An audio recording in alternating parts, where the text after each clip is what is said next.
Chazal said that Pizur is good for the Rishaim. What does it mean? To spread them out, keep them separate from each other. And Pizur is bad for the tzaddikim. Unity is good for the tzaddikim. Bnei Yisrael tend to be tzaddikim. Our challenge is developing Achdus. Am Yisrael is, technically speaking, according to Chazal, halachically, 12 different nations. Right? That's the halacha, right? I think they say that. By the way, do you have anything to eat, Brian? Do you want something?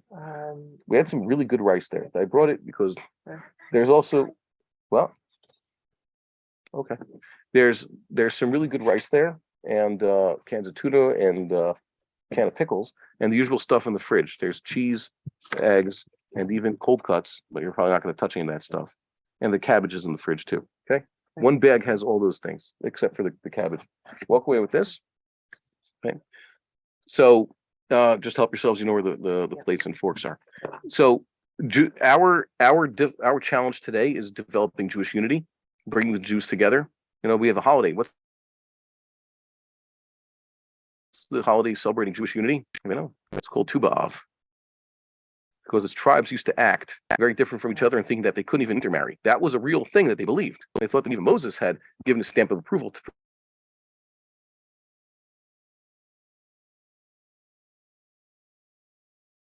time of the Shoftim, where this was revealed to them that yes, the tribes can marry among each other, especially those who, if you have, let's say, a man only has daughters, so you don't want daughters marrying out. Remember the whole tzlafchad problem.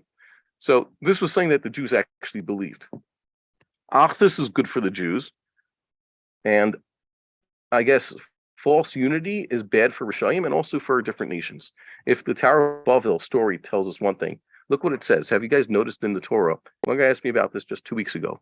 It says the whole list of descendants of Noach, and among them, by the way, is Shem. It says, you know, the Shem and Arpachshad and his brothers, and the next generation, going all the way down to the children of Aver, Peleg and Reu, right? And it also tells you about the different nations. What does it say? God spread them out, and they each had their own land and their own language. And then you get to the Tower of Babel story. So they know they were all united, and they had this plan.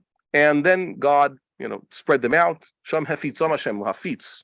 That's the same ideal as lefazer, to spread them out.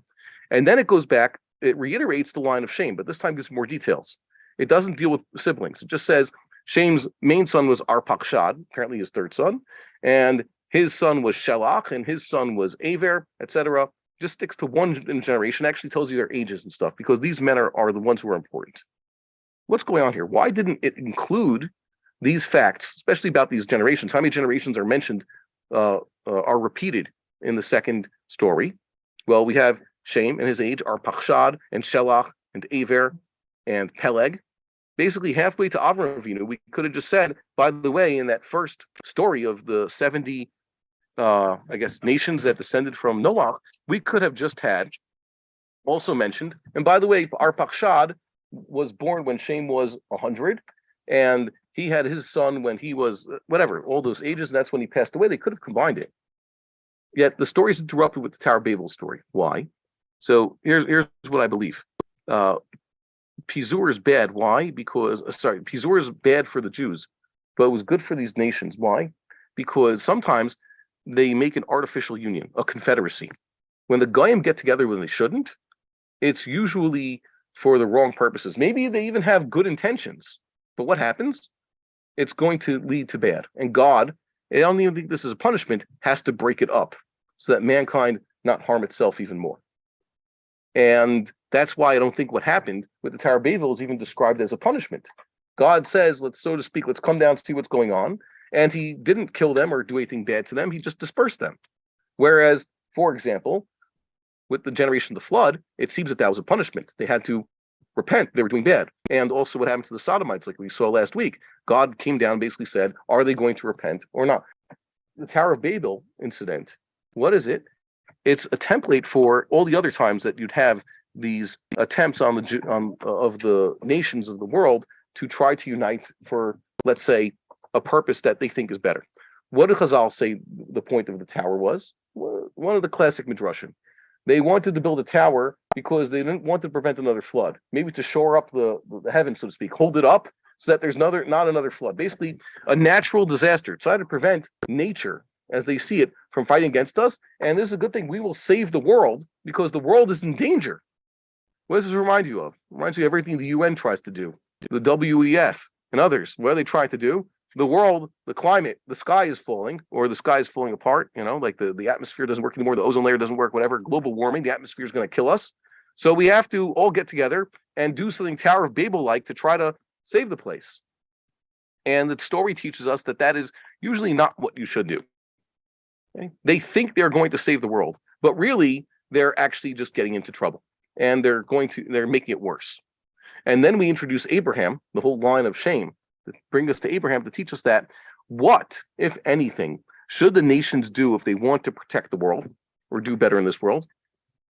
I don't know. Maybe you should be like Abraham. What does Abraham stand for? Abraham stands for tolerance of others, morality, ethics, kindness, responsibility, ethical monotheism. That's what Abraham taught. That's the solution. Not, hey, let's get all together and think that perhaps if we build a tower, it will shore up. The Tower of Babel would prevent a flood, okay, is as good as, let's say, a UN commission to try to prevent global warming is going to save us from, rising sea levels. It's not going to happen. It cannot happen. There's no way it can affect us. And we have to watch out for this because, we're going to get stuck. So watch out. Why is it they're always trying to save the world, by the way? You notice that? Everybody, good intentions.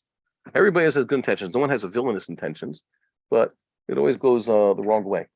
We would like to encourage our viewers to share these videos with friends and send in your responses.